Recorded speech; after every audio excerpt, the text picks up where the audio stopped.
Rhett Lashlee, Auburn.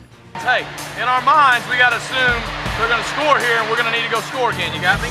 To fully appreciate what Rhett Lashlee's Tiger offense has done this season, you have to look back at the numbers from last season. The 2012 Tiger offense hit rock bottom. This season, under Coach Lashlee's direction, the Tiger offense has experienced an incredible turnaround. Ranked 5th in the nation in rushing at 320 yards a game, 15th in total offense, and 17th in scoring offense. And no SEC offense has been better in the red zone than Lashlee's Tigers. And no player has benefited more from the Lashlee effect than quarterback Nick Marshall.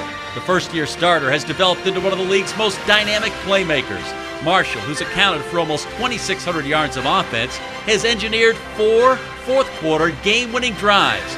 And anyone who doesn't think this 30-year-old has a chance to win the Broyles Award hasn't watched Auburn play this season.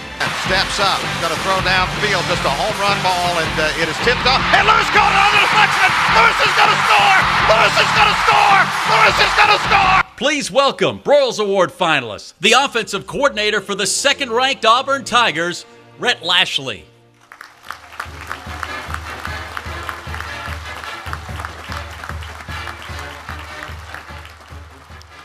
Thank y'all. It's an honor to be here. I want to thank David and Jeff and Wanda and the Club 99, the Rotary. This has been a first-class event from last night all the way to today. It's been a great honor to be here with the other coaches. Coach Broyles, I want to thank you. It's an honor to be here. Growing up in this state, this being my home state, I lived here for 25 years. I know exactly who Coach Broyles is, what he stands for, his reputation for the University of Arkansas, for the state of Arkansas. I grew up, when he was kind of taking the Arkansas program at all levels to different heights. And what he has done with the Broyles Award to try to help assistant coaches is just phenomenal. And you look at all the assistant coaches he had over the years that went on to win Super Bowls and national championships. So, Coach, I just wanted you to know it's an honor just to be up here and with these great coaches and to get to spend some time with you. When I was growing up, and it wasn't that long ago, but it was a while ago, okay? That was when it was really cool on TV for players to go up on the sidelines after they scored a touchdown or whatever, and they'd get in the face of the camera and say, "Hey, Mom," and do all that deal. And my mom, I played in high school. She always, "Oh, you're going to do that for me someday." Well, my career didn't kind of go like I thought it would in college. I played a little bit, some mop-up duty. But I never got that opportunity, so I'm going to say hi, Mom, today. She's sitting right over here. I got my family over here, all right? My whole crew's over here. And then, most importantly, all the coaches you're going to hear get up here, they're going to talk about their wives and their families. That's what we all talked about last night. It was really neat. I got 2 twin boys that are 3.5 years old, and they are a complete handful. Thomas and Hudson, and if they were here right now, they'd be drinking everybody's drinks, spilling it on you, running around, having a great time, saying War Eagle a whole lot. And my wife, Lauren, sitting right up here, pretty much takes care of them on her own. And so I wouldn't be here today without her, so my lovely wife, Lauren, I want to thank you. And, just real quickly, why I feel like I get to do, the best job in the world, because it's, what I love to do, why I coach. I grew up really in the state of Arkansas. Everybody loves the Cowboys. I was a 49er fan, okay? Joe Montana was my guy, and that's what I wanted to be. And then after I was done playing, whenever that ended, I wanted to be a Bill Walsh, man. I wanted to be a coach. So I just knew it early. I loved to compete. I loved sports of any kind, but I wanted to play and I wanted to coach. And the reason I feel like I'm able to do that is because of the men and the coaches in my life that gave me opportunities. And when I was 3 years old, my parents split. When I was 7, my mom remarried. Well, she remarried Phil Phillips, who's sitting over here, who happened to have been a high school head coach in the state for 8 years.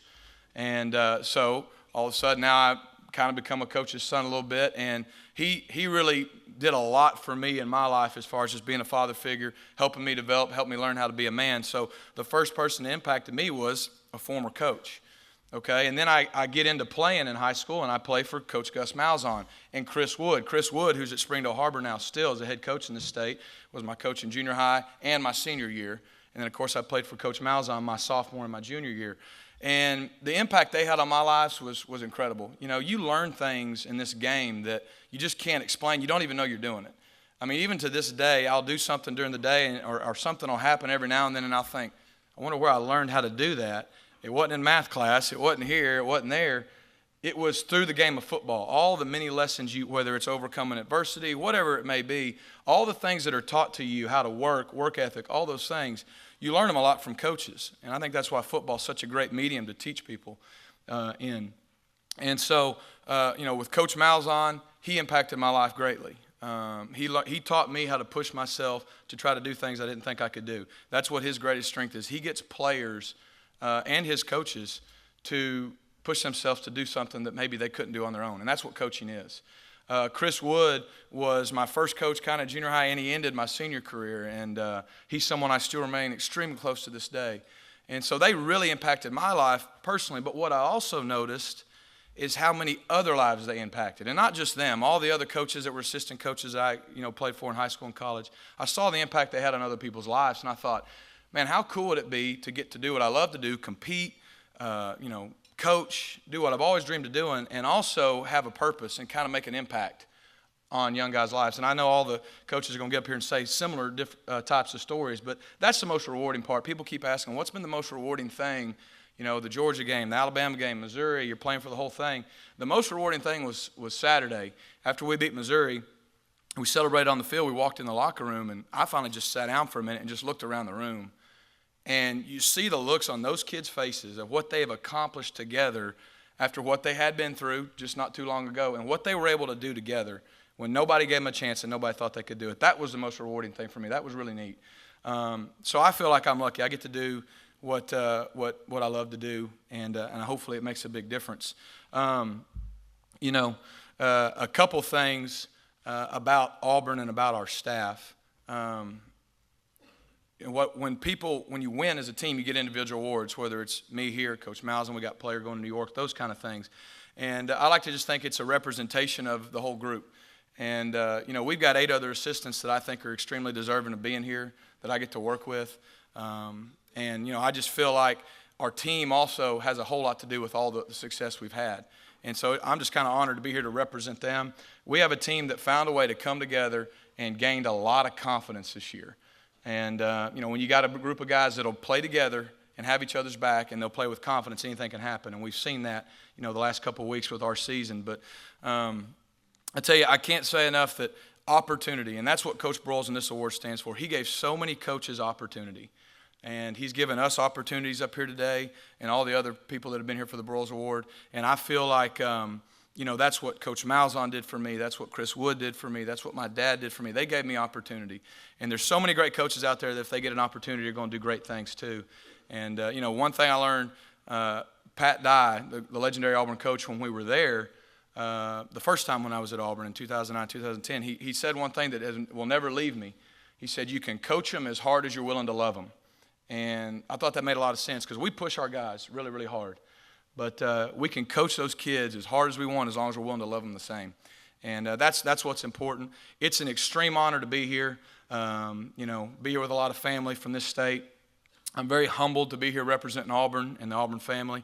And thank you again, David and Coach Broyles. War Eagle.